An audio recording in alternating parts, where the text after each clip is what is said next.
Let's address the elephant in the room, by the way, Alex, which is the quarterback position. And I want to ask you, because I said this on the Monday show, because I know a lot of people, again, it's the most popular guy to go after. He gets too much of the credit and too much of the blame, whatever. But it's the popular guy to go after. And I certainly understand the criticisms of Collin Hill. When you look at his stat line, he had a very Collin Hill game. It was very consistent with what he's done this season. A touchdown and a pick, and really you can put at least half of the blame on the pick on Jalen Brooks for quitting on the slant route. But yeah, Collin had a very Collin Hill game. The problem, and I understand, I do understand fans' gripes with Collin because he's a statue and you're giving up 5 sacks. There's too many sacks. When South Carolina gets in a scenario where they're down 21 or 28 or whatever, and you feel like they have to throw the ball, I mean, that's got to be a defensive lineman's dream. It's got to be a pass rusher's dream to know, pin your ears back. This guy's not mobile. He can't move. And Collin, I understand he's had 3 ACL surgeries.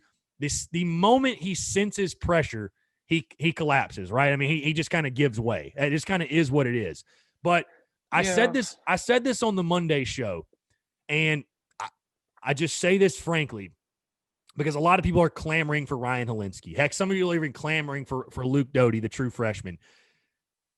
I still don't think there's really a better option on the roster. And I'm not happy saying that because, again, as much as we've backed Collin Hill and I've praised him for being steady Eddie and having that steady hand, like the fact South Carolina does not have a better option kind of speaks volumes to what they've done as far as recruiting and development. You know what I mean? Like it's not a knock on Collin, but his ceiling is so low. Like I understand people's frustrations, but I'd still say, Alex, and again, I want to get your take.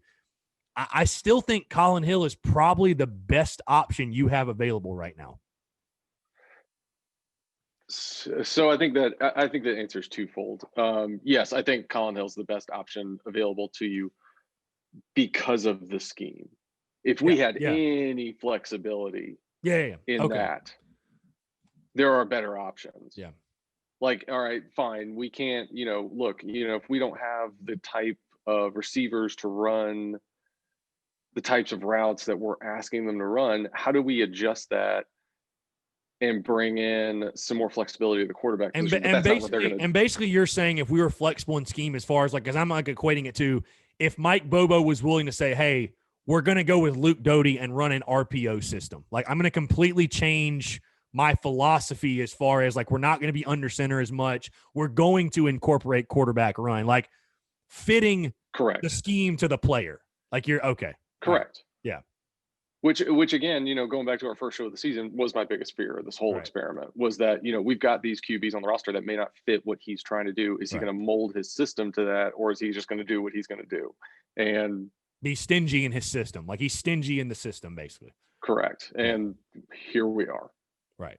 I will ask you this. Do you, because I definitely hear what they're saying. Do you understand fans' gripes that say, why would you not start Ryan Hilinski because he's the quote unquote, like he's the future per se. If they're both kind of similar, because I will say this to you, Alex, if you get to a point, and the tough thing about this is, when do you define this? And you've been in a locker room. There's no point where you feel like, oh, the season's just a wash. Like, whatever, doesn't even matter. The season's a wash. Like, you're fighting every snap, every second. That's how it should be in the locker room. But I just sit and think to myself, if you get to the point where the season's a wash, again, you got A&M after the bye week, and again, it's tough to define when this is.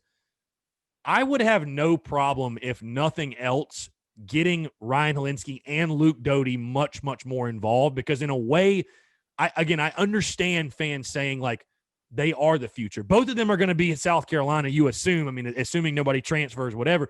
They're both going to be at South Carolina far beyond when Collin Hill will be at South Carolina. You know what I mean? So like, what do you think about that, fans, as far as clamoring for Hilinski because of we need to play for the future and not necessarily worry about playing this Colorado State transfer and salvaging whatever in 2020?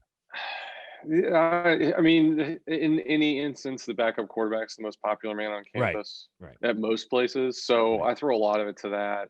Especially when the backup quarterback's name is Ryan Hilinski and he played last year and he has his family story. I know people don't like to hear it, but those factors factor in a ton. So Oh I, yeah, I don't disagree. And I'm not calling for a quarterback change, but that's obviously a very hot topic right now. And like, again, I will say one of the things that was sort of annoying, it wasn't surprising, but Ryan Hilinski nor Luke Doty getting any snaps at the end of the game in a 28-point blowout. Like I understand that's fans, weird. I understand fans being upset at that.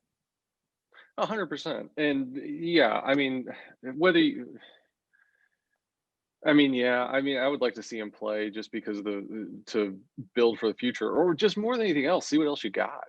Mm, Like you yeah. can play him in practice all you want to, but until you put him in live fire situations, you don't know what kind of moxie anybody has. So Right.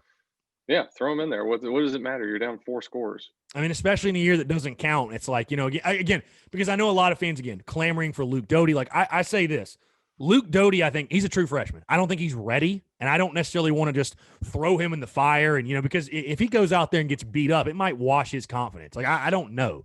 I don't necessarily want to do that to Luke Doty.